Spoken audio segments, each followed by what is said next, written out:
한 번은 한인 잡지에 이런 재미난 이야기가 실렸습니다. 한 청년이 7을 행운의 숫자로 굳게 믿고 있었습니다. 럭키 세븐이라고 그러죠. 그런데 1977년 7월 7일 날 낮잠을 자는데 꿈에서 북두 칠성 7개 별을 보았답니다. 그리고 잠을 깨서 무심코 시계를 보니까 시계가 7시 7분 7초에 멈춰 서 있더래요. 기분이 좋아진 청년은 즉시 자신이 가진 현금을 전부 동원해가지고 777번 버스를 탔는데 종점이 경마장이었습니다. 그래서 자신의 전 재산을 몇 번 말에 걸었겠습니까? 7번 말에 다 걸었습니다. 그런데 이 7번 말이 7등을 했습니다. 만약 이런 인생이 있다면 안 되어도 참 안 되는 인생이라 그렇게 말할 수 있지 않겠습니까? 창세기 44장에서 만난 야곱의 아들들이 애굽에서 만난 그 처지가 그랬습니다. 그들의 생애 중에서도 일이 안 되어도 이렇게 안 될 수가 없었습니다. 일이 꼬여도 이렇게 꼬일 수가 없었습니다. 그 일만은 일어나서는 안 되는데 하는 그 일이 일어난 것입니다. 그것이 오늘 이 창세기 44장까지 진행되는 이야기입니다. 43장 말미에는 그 요셉의 형들을 요셉이 또 그렇게 그리워했던 자기 친어머니에게서 난 그 유일한 혈육이죠. 자기 친동생 베냐민을 요셉이 자기 집으로 불러들여서 큰 잔치를 베푸는 장면이 소개되어 있습니다. 그 잔치 자리에서 요셉이 지금 22년 만에 그 동생을 만나는 거거든요. 그랬을 때 43장 30절에 보시면 요셉이 아우를 사랑하는 마음이 북받쳐 급히 울 곳을 찾아서 안방으로 들어가서 울고, 아직은 자기 정체를 드러내면 안 되니까, 그런데 참을 수가 없는 거죠. 그래서 빨리 자기 안방으로 들어가서 거기서 울었다 그랬습니다.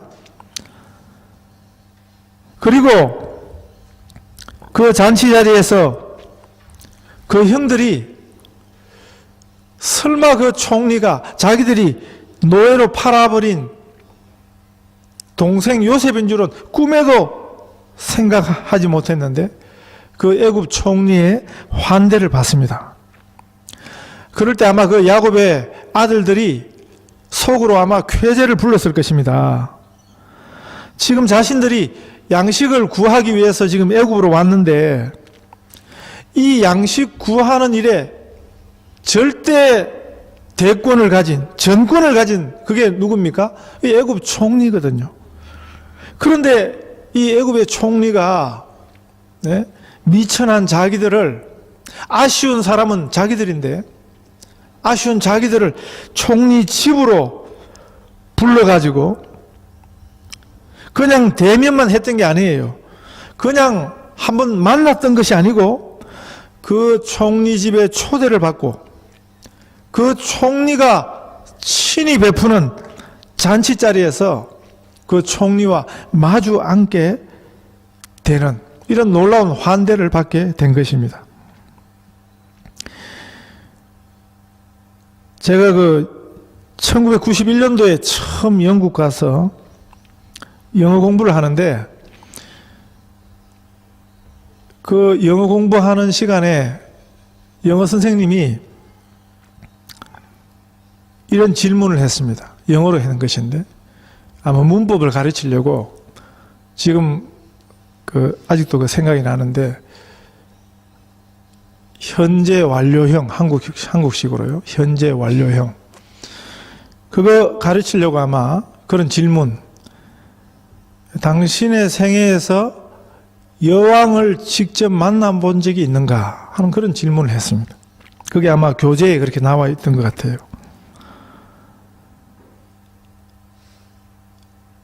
영국 국민들에게는 여왕을 직접 만나는 일이 그게 얼마나 굉장한 일인가를 보여주는 한 대목이죠. 그때 그 영어 선생이 자기는 자기 생애에서 한 번 여왕을 직접 만나본 적이 있다고. 우리한테 그걸 물으니까 우리가 뭐 여왕 직접 만날 일이 뭐 있습니까?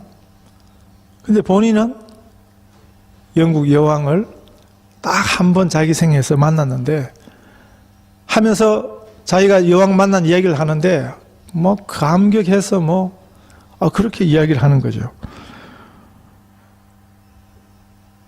저는 여왕 만나는 게 그 대수인가? 우리도 따지면 왕족인데, 네? 그렇다고 여왕 만난 게 밥이 나옵니까? 떡이 나옵니까? 특별히 우리는 하나님을 아버지로 모시고 사는데, 우리는 하나님 아버지를 매일 만나고 사는데,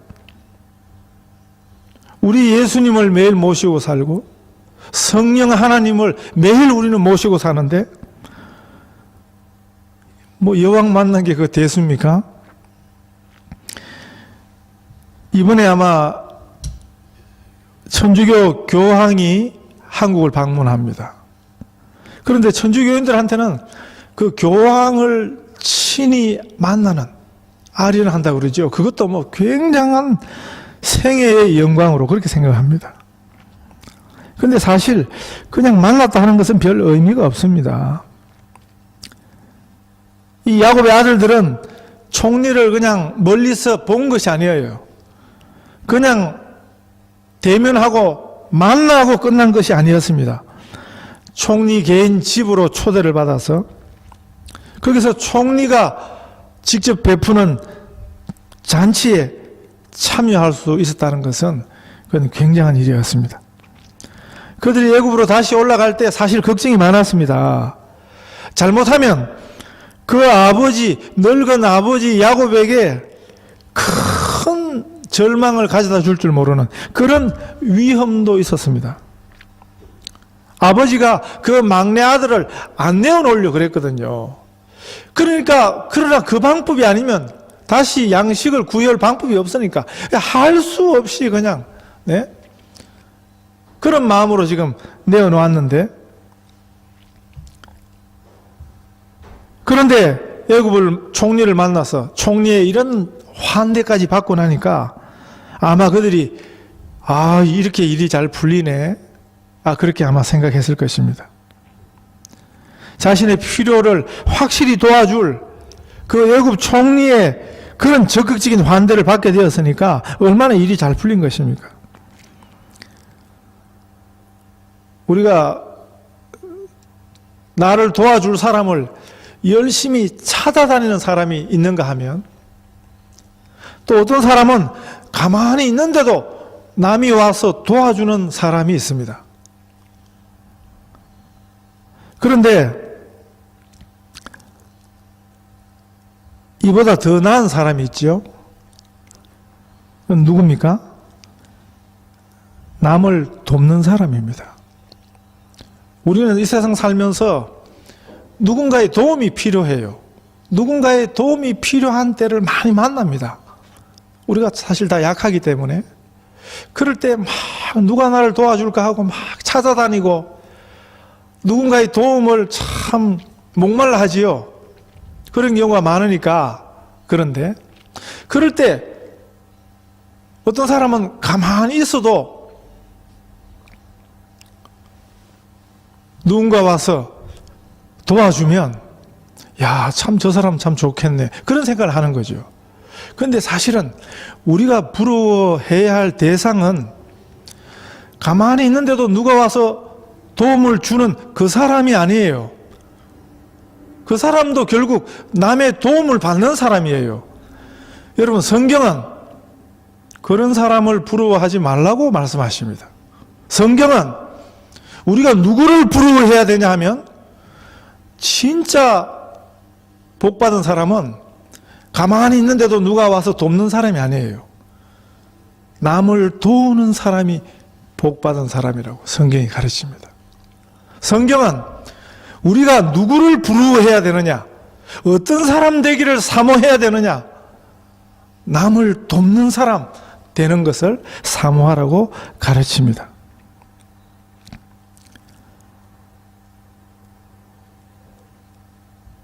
우리가 이 남을 돕는 사람이 누굽니까? 바로 성경에 바로 요셉이거든요. 네? 양식을 구하기 위해서 양식 위해서 애굽에 왔는데 애굽 총리의 환대를 받는 그 야곱의 아들들을 부러워하면 안 됩니다. 우리가 진짜 부러워해야 할 대상은 잔치를 베풀고, 네? 그 형제들을 도울 수 있고 애굽을 도울 수 있고 애굽 사람들을 도울 수 있는 그 자리에 있는 요셉을 우리가 부러워해야 하는 것입니다. 우리 자신을 위해서 또 우리 자녀들을 위해서 기도하실 때 내게 또 우리 자녀에게 돕는 사람을 붙여주세요. 그렇게 기도하지 말라고요. 그건 성경적이지 않습니다, 여러분. 성경적인 기도는 내가 우리 자녀들이 남을 돕는 사람 되게 해주세요. 이렇게 기도하십시오. 교회를 위해서 기도할 때도 마찬가지입니다. 비록 우리가 지금은 우리 교회가 연약한 모습이 있지만 우리 교회를 도울 사람을 보내주세요. 그거 성경적이지 않습니다. 지금 하나님 우리가 부족하지만 이 부족한 것 가지고도 남을 돕는 교회가 되게 해주세요. 이렇게 기도하실 수 있기를 바랍니다. 그게 성경의 가르침이에요. 본문의 요셉은 남을 돕는 자로 살았습니다. 요셉은 비록 형들의 손에 남의 노예로 팔려갔지만 그 주인을 돕는 노예가 되었습니다. 억울한 누명을 쓰고 감옥에 갇혔지만 요셉은 감옥에서도 간수를 돕고 또 다르게 갇힌 죄수를 돕는 삶을 살았습니다.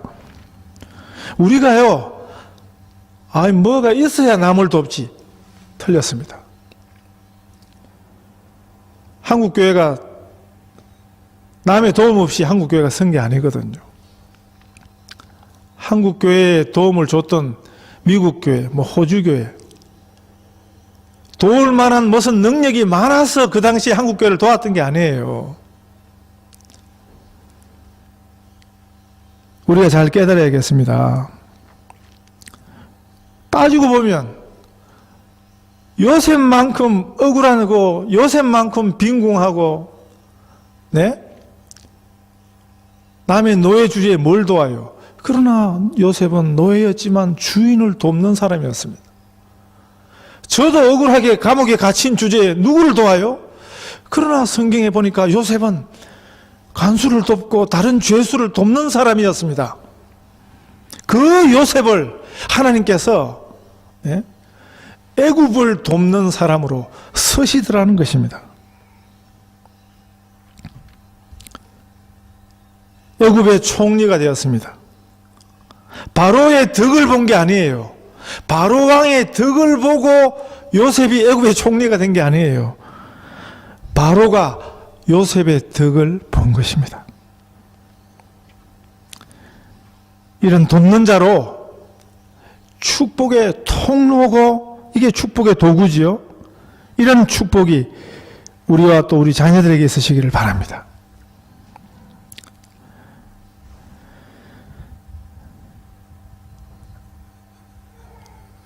제가 여기 와서 처음 섬겼던 교회, 거기에 장로님 3분이었는데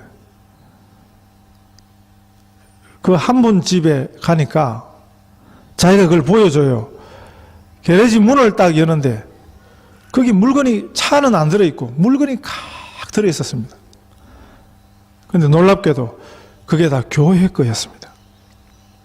그분이 물론 다른 교회에 있다가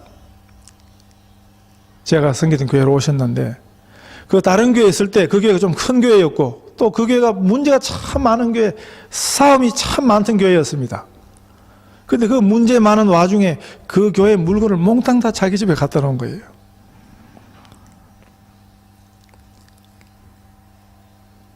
그러니까 참 이상한 장로지요. 교회 물건을 자기 집에 다 갖다 놓고, 네? 그런 장로가 있는가 하면, 부산의 제 모교회는 처음에 개척교회 시절에요. 그 교회에 있던, 교회당에 있던 대부분의 물건이 그 교회 장로님 댁 물건이에요. 교회가 필요한 물건이 있으면 그 장로님이 자기 집에 있는 걸 그냥 교회에다 갖다 놓은 거죠. 그러니까 해가 갈수록 그 장로님네는 집도 없어졌습니다. 돈도 없어지고, 자기 물건 그냥 다 교회에 갖다 놓으니까 교회에 필요한 것을 그 장로님이 다 사서 교회에 드리고 물건도 내주고 그랬으니까요. 제가 그 교회에서 처음 예수 믿고 처음 신학을 하고 또 그 교회에 처음으로 전도사가 되었습니다. 여름 성경학교를 하려고 하니까 돈이 없었습니다. 그랬더니 그 장로님이 자기 개인 빚을 얻어가지고 여름 성경학교 하도록 돈을 갖다 주셨습니다. 그 장로님께서 26년을 그런 장로로 심호하시다가 원로 장로로 은퇴를 하셨는데, 하나님께서 그 자녀들을 축복해 주셨습니다. 그 자녀들 중에 의사가 넷입니다. 그 장로님이 평생 교회를 섬기는 삶을 사시니까 하나님께서 그 자녀들을 이 세상에서 도움을 받는 자가 아니고 이 세상에서 도움을 주는 자로 그렇게 세워주셨습니다.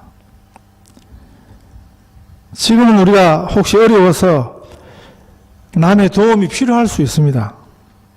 그러나 이게 습관이 되면 안 되는 것입니다. 우리가 기도는 바로 해야 합니다. 우리가 어떤 기도를 하느냐, 우리가 무엇을 사모하고 무엇을 구하면서 사느냐가 그것이 우리 삶을 끌어요.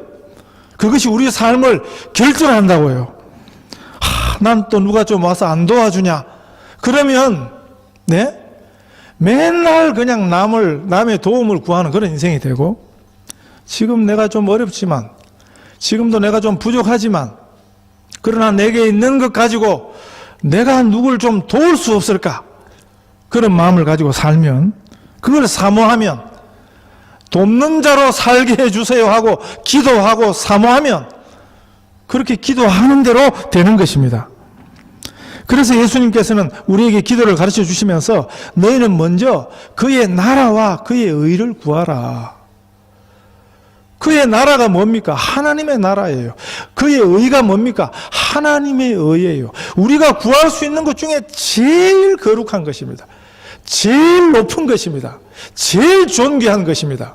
그거를 처음부터 예수님은 너희는 먼저 하나님의 나라와 하나님의 의를 구하라. 네? 그렇게 가르쳐 주신 것입니다. 제가 늘 드리는 말씀입니다만은 우리 생각대로 믿으면 안 돼요. 우리 식대로 믿으면 잘못돼요. 성경이 가르쳐 주는 대로 믿어야 돼요. 성경이 가르쳐 주는 대로 기도해야 돼요. 성경이 가르쳐 주는 대로 기도하려고 하면 힘듭니다. 네? 우선 내게 필요한 것, 나를 도와줄 사람, 우리가 이런 거 먼저 구하기가 쉬운 거죠. 그러나 성경은 그렇게 가르치지 않습니다. 요셉이 되라고 말씀하시는 거예요. 지금 요셉의 환대를 받는 형제들의 이야기가 나옵니다마는, 형제들은 좋겠네, 야곱의 아들들은 좋겠네, 그런 생각 하시면 안 되는 거죠. 정말 우리가 봐야 될 것은 요셉인 거죠. 요셉처럼 도움을 주는 대로 사시기를 바랍니다. 이 축복을 사모하고 기도하는 성도들 되시기를 바랍니다. 이 창세기 44장 첫 부분은 염려했던 그런 일 없이 애굽에 왔던 그 목적을 충분히 달성했습니다. 곡식 얻으러 왔는데 애굽 총리의 환대를 받아가지고 좋은 음식까지 얻어먹고 그들이 가져갈 수 있는 최대한의 곡식을 가지고 아버지에게로 돌아가게 되었습니다.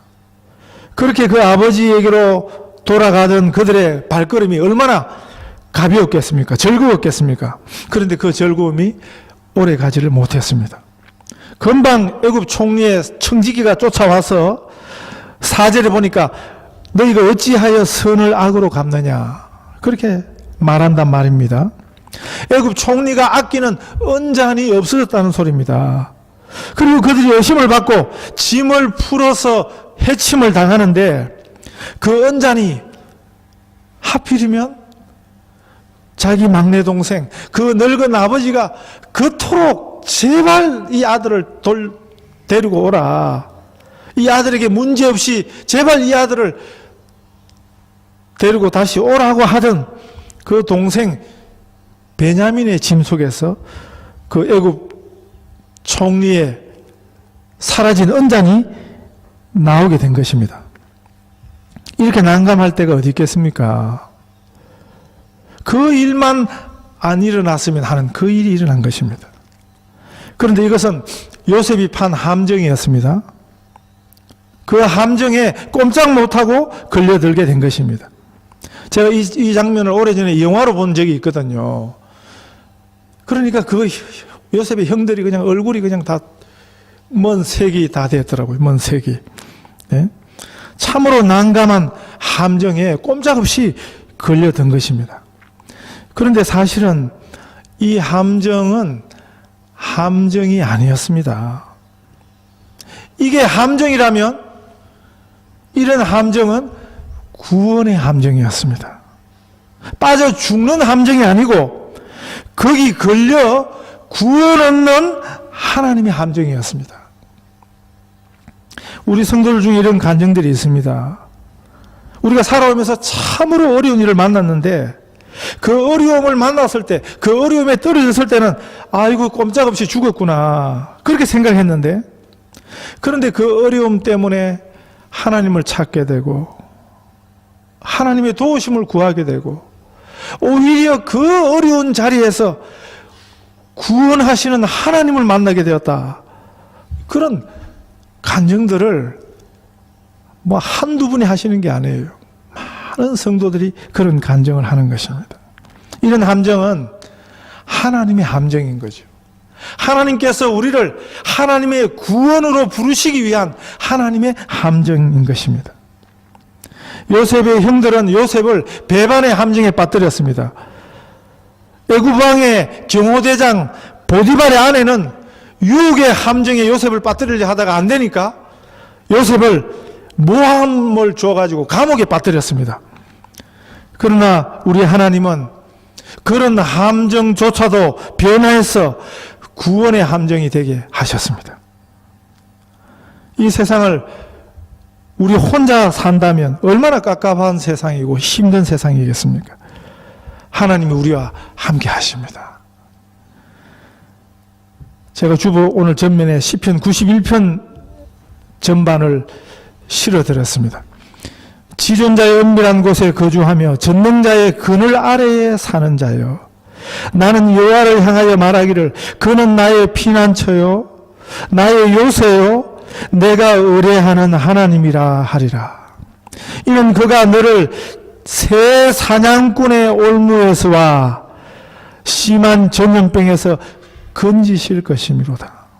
그가 너를 그의 깃으로 덮으시리니 네가 그의 날개 아래 피하리로다. 그의 진실함은 방패와 손방패가 되시나니 너는 밤에 찾아오는 공포와 낮에 날아드는 화살과 어두울 때 퍼지는 전염병과 밝을 때 닥쳐오는 재앙을 두려워하지 아니하리로다. 1000명이 내 왼쪽에서 10,000명이 내 오른쪽에서 엎드러지나 이 재앙이 내게 가까이 하지 못하리로다. 아멘. 올무도 함정도 구원으로 바꾸시는 우리 하나님을 찬송하십시다. 22년 만에 그 형제를 만난 요셉이 판 함정은 그들을 구원하시는 하나님의 함정이었습니다. 그 함정에는 잘 걸려든 것입니다. 이제 다 죽었다고 생각했지만 죽은 게 아니고 사는 길이었습니다. 그래서 우리 삶을 눈에 보이는 대로, 우리 손에 잡히는 대로 사는 것은, 그렇게 판단하는 것은 그건 참 어리석은 것입니다. 그래서 성경은 그 마음에 하나님이 없는 인생을 어리석은 인생이라 그렇게 말씀하십니다. 아무리 계획이 좋아도요, 하나님이 없으면 그 계획은 어리석습니다. 죽었다고 생각한 것이 사실은 산 것입니다. 저도 재밌는 텔레비전 드라마는 보는 편인데, 보긴 봐도 남들처럼 보지 않습니다. 대부분 그 재밌는 드라마 제가 보는 식은 라이브로는 잘 안 봅니다. 생방송은. 다 끝나고 나서 봐요. 다 끝나고 나서 그냥 요즘 리모컨 가지고 그냥 1시간짜리 5분 만에 봅니다. 왜냐하면 드라마라는 것이 몇 달 동안, 뭐 어떤 경우는 뭐 1년 넘도록 하는 그런 드라마도 있지 않습니까? 그걸 어떻게 다 보고 있어요. 그 과정을 다 따라보면 참 과정은 답답하고 속상하고 그런 일이 너무 많지 않습니까? 그래서 저는 그냥 단 한 번에 보는 것입니다. 리모컨 가지고 빨리 감기로 뜨문뜨문 그렇게 보면 금방 볼 수 있습니다. 그런데 끝에 가면 그 아무것도 아닌데 그 중간 과정은 우리가 그 중간 과정에 얼마나 많이 속습니까? 그걸 보면서 막 안타까워하고 한 번 저희 어머님 전화하셔가지고 야야 뭐 큰일 난 줄 알았더니 드라마의 주인공이 뭐 어려움을 당했다. 네? 왜 안 주무세요 지금도? 야야 오늘 저녁에 뭐 누가 못된 누가 뭐 괴롭히는데 잠이 안 온다. 마지막에 가면 그거 다 아무것도 아닌데. 여러분 우리 삶의 인생도 그런 것입니다. 너무 우리 과정에 그 집착하지 마십시오. 성경은 놀라운 약속을 우리에게 해주십니다. 우리는 결국 이긴다고. 우리 인생의 어떤 경기는 잃는 경기도 있습니다. 우리가 질 때도 있습니다. 우리가 어떤 때는 함정에 빠질 때도 있는 것입니다. 그러나 하나님의 함정에 빠진 것이면 그건 좋은 것입니다. 축복인 것입니다. 우리 하나님의 함정으로 빠져드십시다. 내 인생에 함정에 빠졌다는 그런 생각이 드십니까? 그것이 하나님이 나를 도우시는 구원의 함정 되도록 기도하실 수 있기를 바랍니다. 우리 하나님의 함정은 구원의 함정입니다. 우리를 구원하시는 우리가 만난 어려운 순간이 어려움이 하나님이 우리를 구원하시는 구원의 기회가 되시기를 축복합니다.